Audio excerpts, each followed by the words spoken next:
हरे कृष्णा। ओम नमः शिवाय।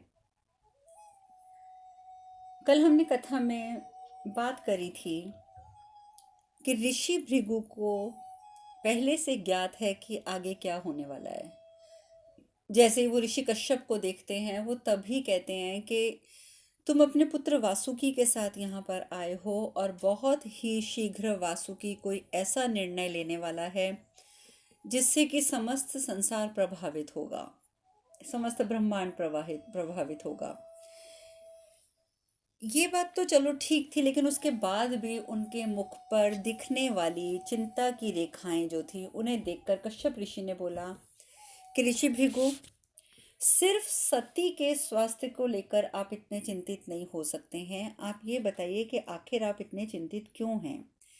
आपको कौन सी ऐसी चीज़ है जो परेशान कर रही है? तो उस समय ऋषि भृगु ने बोला था कि महायुद्ध होने वाला है और इस बार ये युद्ध भक्त के लिए भगवान में होगा। बहुत बड़ी बात थी, बहुत अजीब बात भी थी कि ये युद्ध भक्त के लिए भगवान में होगा। और उस समय कश्यप ऋषि इस बात को पूर्ण रूप से समझ नहीं पाए। वहीं दूसरी ओर दक्ष से अनुमति लेकर वासुकी महादेव के पास कैलाश पहुंचते हैं। देखते हैं महादेव साधना में लीन हैं, प्रणाम करते हैं। महादेव किसी बात का जवाब नहीं देते। नेत्र वो खोल लेते हैं क्योंकि उन्हें ये एहसास होता है कि कोई तो आया है जो यहाँ खड़ा है। भगवान नेत्र खोलते हैं परंतु किसी बात का जवाब नहीं देते। लेकिन वासुकी कहना शुरू करते हैं, महादेव, देवी सती के संकट से तो आप अवश्य अवगत होंगे। और बात भी सत्य है क्योंकि महादेव देख चुके हैं कि देवी सती योग निद्रा में हैं और उनका उपचार कोई नहीं कर पा रहा। और ये बात वासुकी को भी पता है कि महादेव किसी भी बात से अनभिज्ञ तो है नहीं। इसीलिए वो कहते हैं कि आप देवी सती के जो भी उनकी स्थिति है, जो भी संकट भरी स्थिति है, आप उससे अवगत अवश्य होंगे। आप ये भी जानते होंगे कि वो योग निद्रा में चली गई हैं और अब तक इस बात का कोई समाधान नहीं हो पाया है। अब तक कोई समाधान नहीं हो पाया कि किस प्रकार से देवी को बाहर निकाला जाए। कोई समाधान हमें मिल भी नहीं रहा है। तो महादेव कहते हैं, तो ठीक है, लेकिन इस कार्य में मैं तुम्हारी क्या सहायता कर सकता हूँ? मैं तुम्हारी कोई सहायता नहीं कर सकता। इस कार्य से मेरा क्या लेना देना है? वासुकी बोलते हैं, किंतु महादेव, आपके अतिरिक्त तो और कोई तो कर भी नहीं सकता। आप कह रहे हैं कि आप नहीं कर सकते, परंतु ये भी सत्य है कि आपके सिवा और कोई भी कुछ नहीं कर सकता। तो आपको तो सहायता करनी होगी। आप सब कुछ कर सकते हैं प्रभु। सभी को ज्ञात है कि देवी सती की इस अवस्था के कारण जो हैं वो आप हैं, क्योंकि आपसे मिलने के बाद देवी सती की ये स्थिति हुई है, ये इस स्थिति में वो पहुंची हैं। इसीलिए प्रभु अब इस समस्या का समाधान भी आपको ही निकालना होगा और ये आपका दायित्व भी है। देवी सती यदि आपकी वजह से उस स्थिति में पहुंची हैं तो उन्हें उस स्थिति से बाहर निकलने का दायित्व भी आपका है। महादेव कहते हैं, वासुकी, दक्ष पुत्री की ये अवस्था उन विकल्पों का परिणाम है जिसका चयन उसने स्वयं किया था। उसकी इस अवस्था का मैं उत्तरदायी नहीं हूं। यदि वो जंगल में भी गई थी तो वो स्वयं गई थी, यदि वो कैलाश पर उपस्थित हुई तो वो स्वयं उपस्थित हुई। तो इसमें उत्तरदायी मैं कहाँ से हो गया? जो विचार उनके अंदर थे, जो उनके विकल्प थे, ये उन्हीं का परिणाम है। तो मुझे उत्तरदायी ठहराना क्या ये उचित है? वासुकी कहते हैं, उचित है प्रभु, उचित है। किंतु देवी सती संकट में हैं और उन्हें आपकी आवश्यकता है और केवल आप ही उनकी सहायता कर सकते हैं। इस बात में तो मैं कोई गलत बात नहीं बोल रहा। आप उत्तरदायी नहीं हैं, ये बात मैंने स्वीकार करी। परंतु यदि उन्हें आपकी आवश्यकता है, यदि वो इस समय आपकी वजह, मतलब आपकी वजह से नहीं, किंतु इस समय वो एक संकट की स्थिति में है और वो आप उन्हें स्वस्थ कर सकते हैं, तो आप क्या उनकी सहायता नहीं कर सकते? इतना तो आप कर सकते हैं ना। परंतु महादेव कहते हैं, देखो वासुकी, उसकी समस्या का समाधान स्वयं उसके मन में है और उसे स्वयं बाहर निकालना होगा। उसके मन में जो चीज़ें भरी हुई हैं उसे उसे स्वयं बाहर निकालना होगा। और कैलाश के बाहर के उस संसार से वैसे भी मेरा कोई संबंध नहीं है। मेरा संबंध सिर्फ और सिर्फ कैलाश से है। कैलाश के बाहर के समाज से मुझे कोई लेना देना नहीं है। मेरा किसी से कोई संबंध नहीं है। वासुकी बड़े हैरान होते हैं। वासुकी कहते हैं, क्या आपको ज्ञात भी है कि देवी सती का मेरे जीवन में क्या महत्व है? आप जानते भी हैं, क्योंकि एकमात्र पूरे ब्रह्मांड में वही हैं जिन्होंने सदैव मेरा सम्मान किया है। उन्होंने मुझे सदैव विश्वास दिलाया है कि मैं इस समाज में शीश उठाकर जी सकता हूँ। देवी सती ने सदैव मेरे प्रति भेदभाव करने वालों का विरोध किया है, मुझे मेरा अधिकार दिलाया है, और मैं उन्हें योग निद्रा से बाहर निकालने के लिए अथक प्रयास करूंगा और निरंतर प्रयास करूंगा, करता रहूंगा, क्योंकि मुझे उन्हें बाहर निकालना है। क्योंकि उन्होंने सिर्फ मुझे समझाया है कि मैं कौन हूँ। उन्होंने सदैव मुझे मेरी सहायता करके ये बताया है कि मैं भी सम्मान वाला इंसान हूँ, मुझे भी सम्मान प्राप्त होना चाहिए। मुझे आज तक किसी ने नहीं कहा, मेरे पिता तक ने नहीं कहा कि मैं सम्मान का अधिकारी हूँ, पर देवी सती ने कहा। परंतु आप ये बातें नहीं समझना चाहते, आप मत समझिए। दक्ष प्रजापति सदैव मेरी उपेक्षा करते रहे हैं, सदैव। उन्होंने कभी मुझसे प्रेम नहीं किया। जब मैं उनके सामने आया हूं तो मैं उनके समक्ष एक घृणा का पात्र रहा हूं। परंतु फिर भी आज मुझे समझ आया है कि क्यों आपका नाम ले लेने से ही वो क्रोधित हो जाते हैं। आज मुझे समझ आया है कि दक्ष प्रजापति यदि आपके नाम मात्र से भी क्रोधित होते हैं तो उसका कारण क्या है। उन्होंने मुझे पहले ही सचेत किया था। उन्होंने उचित कहा था कि आप मेरी बात को कभी महत्व नहीं देंगे। उनकी बात ये सत्य साबित हुई। अब मुझे समझ आया कि वो आपका नाम से क्यों क्रोधित हो जाते हैं। देखिए महादेव, वैराग्य होना एक अलग बात है, और वैराग्य के नाम पर अपने दायित्वों से मुंह मोड़ लेना, क्या ये उचित है?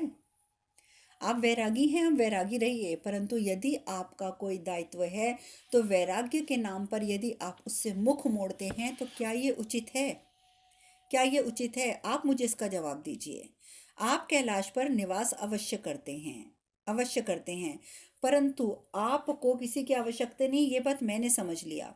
किंतु संसार को भी आपकी आवश्यकता नहीं है, ये आप कैसे कह सकते हैं? बैरागी आप बने, कैलाश पर आप आए, तो आप ये कैसे समझ कर बैठ गए कि आपको किसी की आवश्यकता नहीं है, तो संसार में किसी को भी आपकी आवश्यकता नहीं है? ये जानते हुए भी आप उपेक्षित हैं, क्या ये उचित है महादेव? आप मौन क्यों हैं? बताइए, क्या ये उचित है? बताइए ना महादेव, बताइए, मौन क्यों हैं? यदि आपको अभी भी लगता है कि देवी सती की योग निद्रा में आपका कोई संबंध नहीं है, तो मेरा निर्णय भी सुन लीजिए। अब आप मेरा निर्णय भी सुन लीजिए। जब तक आप देवी सती को योग निद्रा से बाहर आने का उपाय नहीं बताएंगे, तब तक मैं कैलाश से बाहर नहीं जाऊंगा। मैं कैलाश पर ही रहूंगा, ये मेरा निर्णय है। महादेव ने कोई उत्तर नहीं दिया, बस मुस्कुराते रहे, बस मुस्कुराते रहे। उन्होंने कोई उत्तर नहीं दिया। वासुकी जी ये देखकर हैरान हो गए कि मैं कितना कुछ बोल गया, कितनी बातें सुना दी मैंने महादेव को। लेकिन महादेव हैं, देखो, किसी बात का कोई उत्तर नहीं दिया, अपितु कितने शांत हैं वो, कितने शांत हैं। ये सब देखकर वासुकी एकदम उनके चरणों में बैठ जाता है। महादेव, आप इतना शांत कैसे रह सकते हैं प्रभु? आप इतने शांत कैसे रहते हैं? यदि आपके स्थान पर कोई और होता तो जितना कुछ मैंने आपको कह दिया वो मुझे दंडित अवश्य करता, अवश्य मुझे दंडित करता। परंतु आप हैं कि आप क्रोधित ही नहीं हुए। मुझ जैसे विषैले सर्प के कटु वचन सुनते रहे, और इतने कटु वचन सुनने के बाद भी आपको क्रोध नहीं आया। सब कहते हैं कि आपको संसार स्वीकार्य नहीं है, सब यही कहते हैं ना कि आपको संसार स्वीकार्य नहीं है, परंतु मुझे प्रतीत हो रहा है कि इस संसार में जो भी है, जैसा भी है, आप उसे उसी रूप में स्वीकार करते हैं, वो आपको उसी रूप में स्वीकार है। फिर लोग क्यों कहते हैं कि आपको संसार स्वीकार नहीं है? मैंने तो ये देखा है कि आप कोई पक्षपात नहीं करते, आप कोई भेदभाव नहीं कर रहे, तो कैसे आपको संसार स्वीकार्य नहीं है? नहीं प्रभु, नहीं। कहिए प्रभु, जो मैं सोच रहा हूँ वही सत्य है ना? कहिए प्रभु, मुझे इसका उत्तर चाहिए कि मैं जो सोच रहा हूँ वही सत्य है ना? बताइए प्रभु। अब वासुकी इस प्रकार की बातें करते जा रहे हैं और महादेव शांति से बैठकर सब कुछ सुन रहे हैं। वासुकी कहते हैं, प्रभु मैं भी शांति का अनुभव करना चाहता हूँ। मेरा मन बहुत अशांत है प्रभु, बहुत अशांत है। और जो शांति मैंने आपके मुख पर देखी है, जो मैं देख रहा हूँ, अगर उस शांति का एक क्षण भी मुझे मिल जाए, एक क्षण भी, तो मुझे लगेगा कि मेरा जीवन सार्थक हो गया प्रभु। धन्य हो जाऊंगा मैं, सार्थक हो जाएगा मेरा जीवन। और चरणों में बैठे बैठे वासुकी शांति की अभिलाषा करते हुए रोना शुरू कर देते हैं। और इतना रोते हैं, इतना रोते हैं कि उनके अश्रु महादेव के चरणों पे गिरते हैं। एक अश्रु, दो अश्रु, तीन अश्रु। जैसे ही तीसरा अश्रु गिरता है, महादेव अपना हाथ उठाते हैं और वासुकी के सर पे रख देते हैं। बोलते तो वो भी कुछ नहीं है, परंतु अपना हाथ उठा के वो वासुकी के सर पे रख देते हैं। वासुकी तो जैसे धन्य हो गए। वासुकी कहते हैं, प्रभु मुझे क्षमा कर दीजिए, मुझे क्षमा कर दीजिए। मैंने आपको समझने में बहुत बड़ी भूल की है, मुझे क्षमा कर दीजिए। आपके एक स्पर्श ने, आपने जैसे ही मेरे सर पे हाथ रखा है, आपके उस एक स्पर्श ने मेरे सारे भ्रम दूर कर दिए हैं प्रभु, मेरे सारे भ्रम दूर कर दिए हैं। मेरे जीवन में सब कुछ परिवर्तित हो गया है। आज आपने मेरे जीवन को एक नया अर्थ दे दिया है, एक नया उद्देश्य दे दिया है प्रभु। मैं धन्य हो गया हूँ। और ये कह के अब वासुकी जो हैं वो वहाँ से प्रस्थान कर जाते हैं, बिना महादेव से ये अपेक्षा किए हुए कि वो देवी सती को ठीक करेंगे या नहीं करेंगे। महादेव के एक स्पर्श मात्र से उन्हें जो जीवन का ज्ञान प्राप्त हो गया, तो वही ये छोटी छोटी चीज़ों से एकदम ऊपर उठ गए। वहां से प्रस्थान किया। वहीं दूसरी ओर भृगु ऋषि लगातार चिंतित, लगातार चिंतित। फिर कश्यप ऋषि बोलते हैं कि ठीक है, आपके मन में जो बातें चल रही हैं, मैं उन बातों को समझ पा रहा हूँ। मैं जानता हूँ कि ग्रह नक्षत्रों की स्थिति से जो भविष्य आपने देखा है, वो आपको चिंतित कर रहा है। लेकिन ऋषि भृगु, चिंता करने से क्या होगा? ऋषि भृगु कहते हैं, ऋषि कश्यप, ग्रह नक्षत्रों की स्थिति से भविष्य जान लेना ये एक वरदान भी है और एक अभिशाप भी है।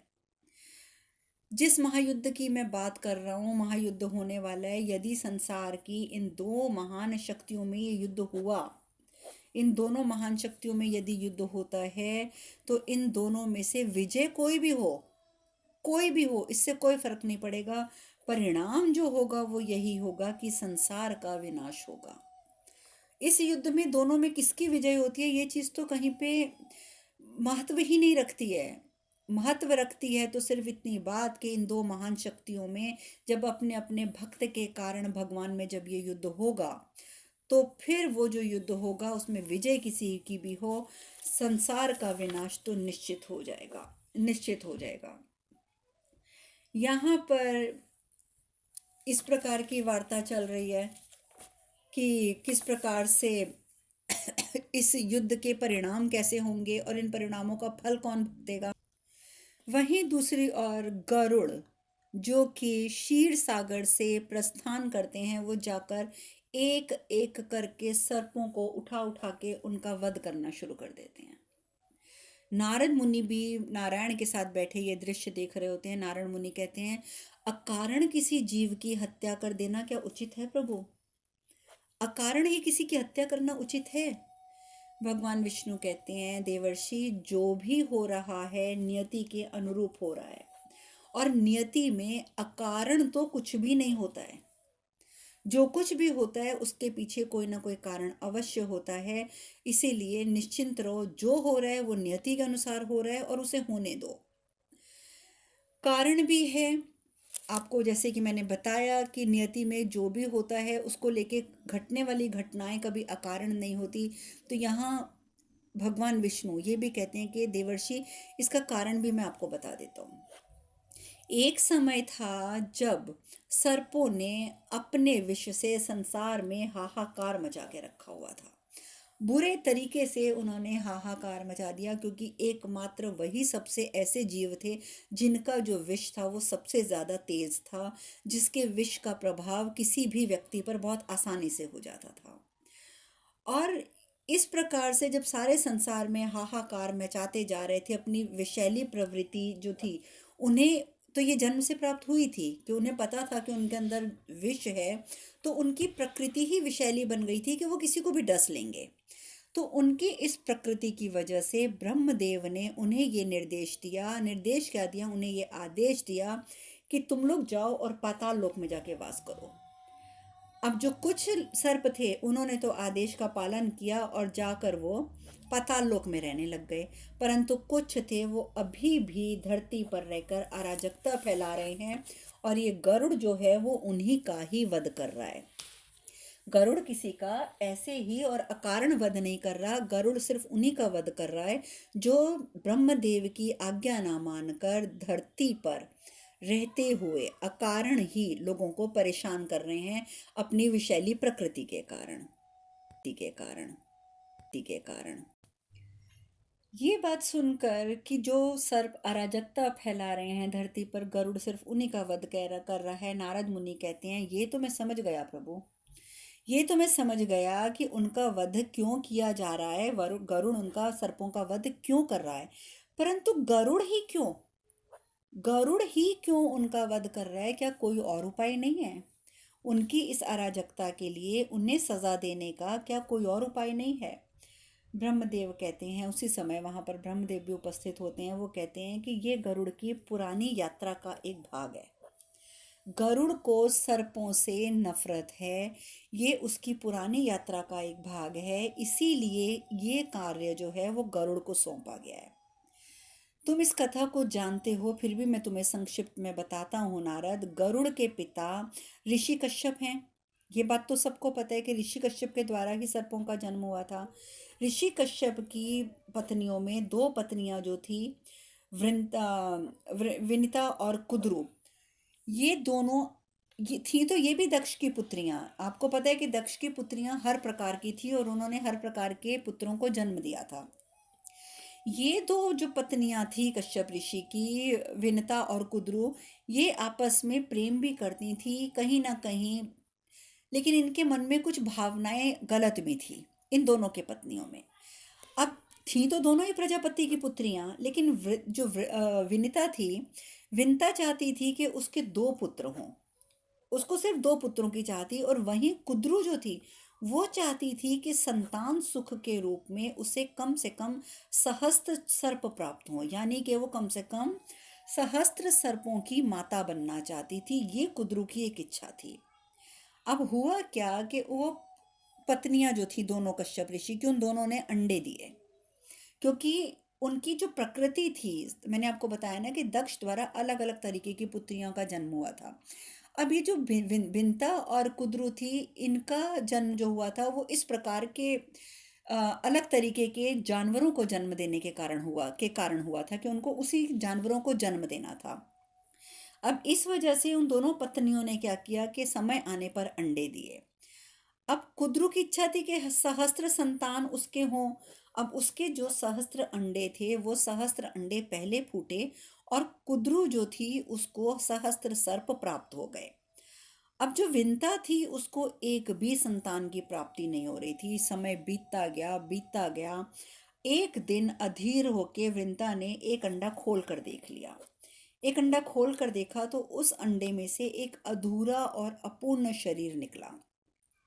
उसका ऊपरी भाग मनुष्य का था। इस बात से दुखी होकर विंता ने अपनी बहन कुद्रु को ही शाप दे दिया। उसने अपनी बहन को क्यों शाप दे दिया? क्योंकि उसे लगता था कि कहीं ना कहीं कुद्रु की कुदृष्टि की वजह से मेरे अंडों में से मेरे पुत्र अभी तक नहीं निकले हैं, और जो एक मैंने अंडा तोड़ भी दिया उसमें से भी अपूर्ण मनुष्य निकला है। और उसने अपनी अपनी ही बहन को, कुद्रु को, श्राप दे दिया कि उसकी बहन उसकी दासी बनकर रहे। उसकी बहन उसकी दासी बनकर रहे, तब तक दासी बन के रहे जब तक कि उसकी दूसरी संतान जन्म नहीं ले लेती। और इस प्रकार से जो कुद्रु थी वो विंता की दासी बन के रहने लग गई।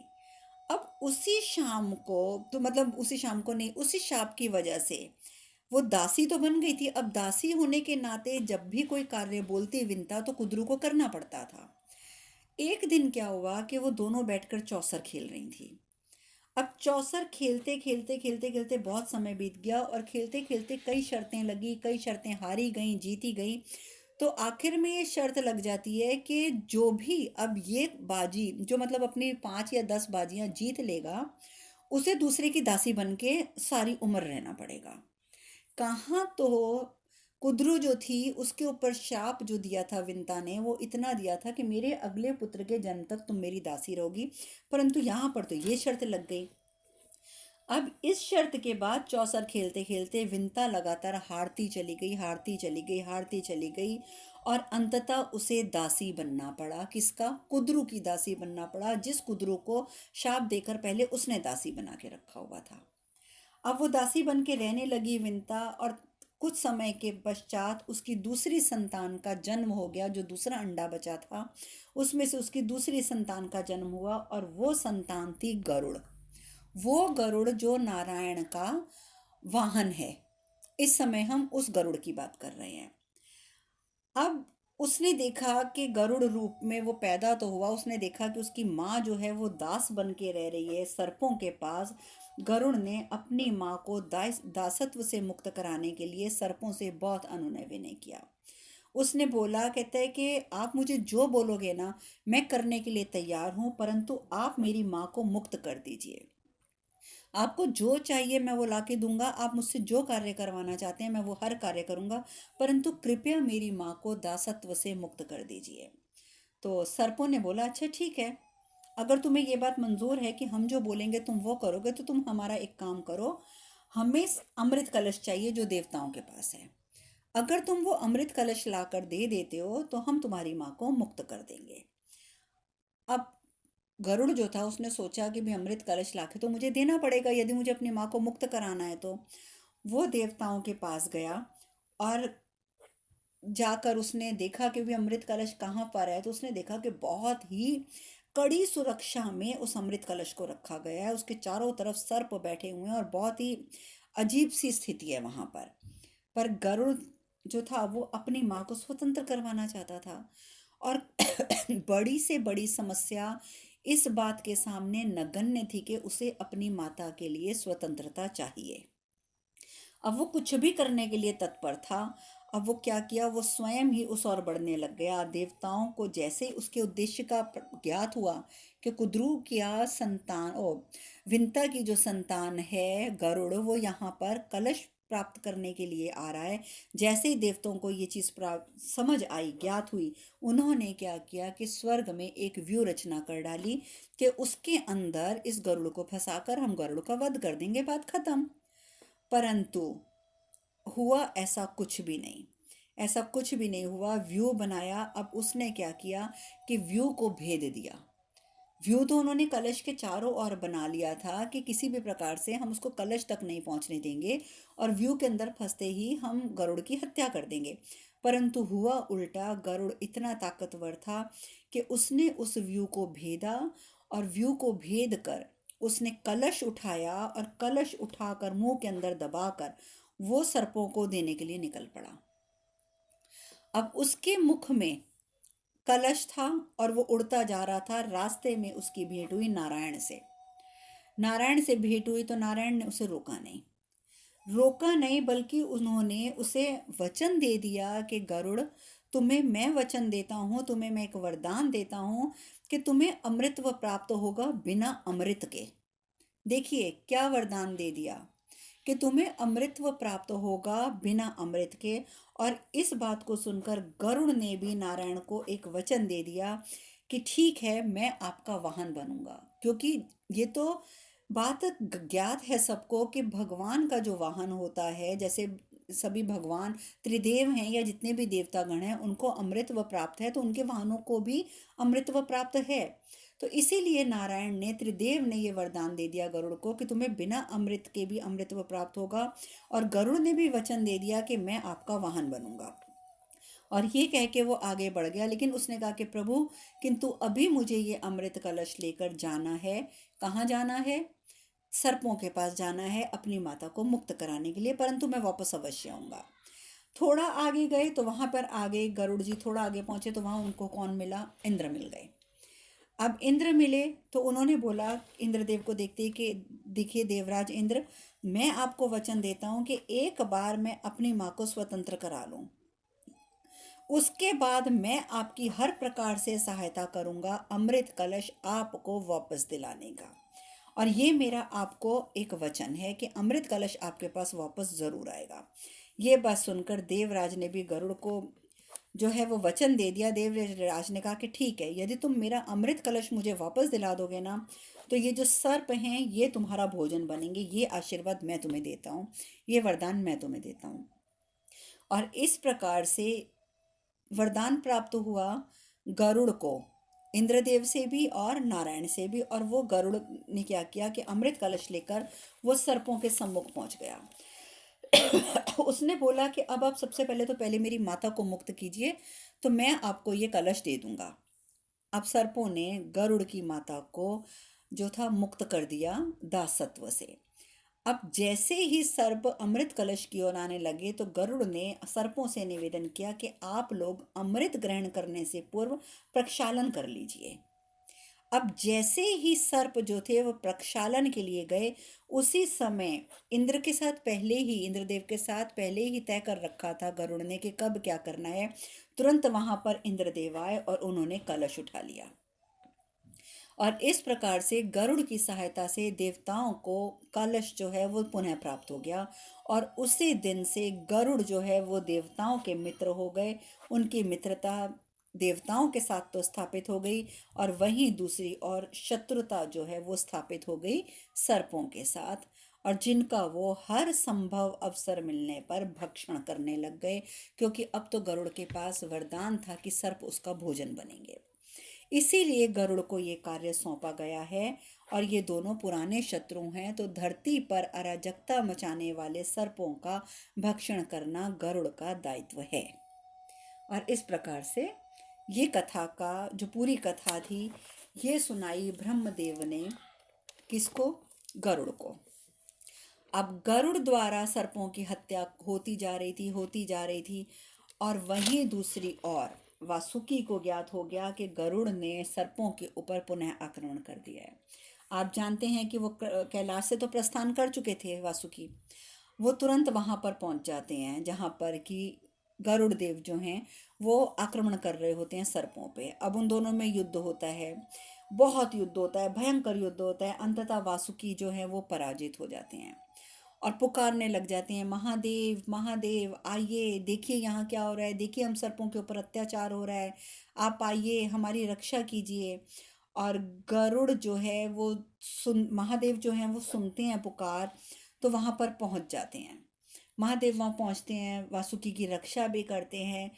वो तब जाकर उन्हें गया, जैसे वो अपना शस्त्र उठाते हैं गरुड़ के ऊपर, तो गरुड़ कहते हैं कि महादेव मैं कुछ भी गलत नहीं कर रहा हूँ। मेरे स्वामी का आदेश है, मेरे नारायण का आदेश है कि मैं सर्पों का वध करूं, क्योंकि सर्प अराजकता मचा रहे हैं। तो मैं तो अपने स्वामी का आदेश पालन कर रहा हूँ। तो इसमें आप बताइए ना कि मेरी गलती क्या है। और मैं अपने स्वामी का आदेश पालन करूंगा। यदि आप मुझ पर अगर प्रहार करना चाहते हैं तो आप प्रहार कर दीजिए, परंतु अपने स्वामी के आदेश को मैं बीच में नहीं छोड़ सकता। मैं तो वध अभी भी करूंगा। और ये कह के वो पुनः पुनः सर्पों के ऊपर आक्रमण कर देते हैं। परंतु जैसे ही वो पुनः आक्रमण करते हैं, महादेव अपना त्रिशूल उठा लेते हैं गरुड़ पर प्रहार करने के लिए। परंतु तभी वहां पर महादेव उपस्थित हो ओ नारायण उपस्थित हो जाते हैं। नारायण उपस्थित होकर बोलते हैं कि मैं अपने आदेश के पालन हेतु गरुड़ को आपके कोप का भाजन नहीं बनने दे सकता महादेव, कदापि नहीं बनने दे सकता। ये आदेश मैंने दिया था गरुड़ को, गरुड़ मेरा आदेश मान रहा है और मेरे आदेश का पालन करते हुए ये सब कुछ कर रहा है, तो आप उसके ऊपर अपना क्रोध नहीं दर्शा सकते। गरुड़ मेरा वाहन है, मेरा भक्त भी है, और इसकी रक्षा मैं करूंगा, भले ही इसके लिए मुझे आपसे युद्ध क्यों ना करना पड़े। लेकिन महादेव धरती पर इतनी जोर से त्रिशूल मारते हैं कि पूरा ब्रह्मांड हिल जाता है। और वो कहते हैं, नारायण बिना अपने विवेक का उपयोग किए हुए अंधवत अगर यदि कोई अपने आराध्य के आदेश का पालन करता है, तो ये भक्ति भाव के लिए अशोभनीय है नारायण। भक्त के पास भी बुद्धि है, उसे ये सोचना होगा कि उसका आराध्य उसे क्या आदेश दे रहा है, क्या वो आदेश उचित भी है या नहीं है। अंधे होकर अंधों की प्रकार से यदि वो उसका पालन करता है एक भक्त, तो ये भक्ति भाव के लिए अशोभनीय है।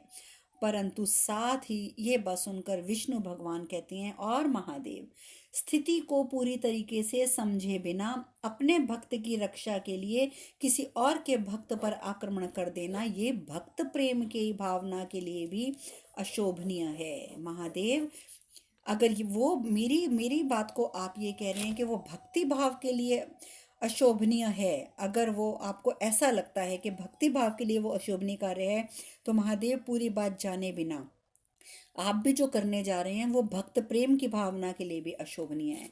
और इस प्रकार से दोनों में बहस छिड़ जाती है। अब आगे क्या होगा ये चर्चा हम कल करेंगे। आज हम कथा में यही विश्राम लेंगे। हरे कृष्ण कृष्ण कृष्ण हरे हरे, हरे राम राम राम हरे हरे। आप सब खुश रहें, सुखी रहें, स्वस्थ रहें। हरे कृष्णा। ओम नमः शिवाय।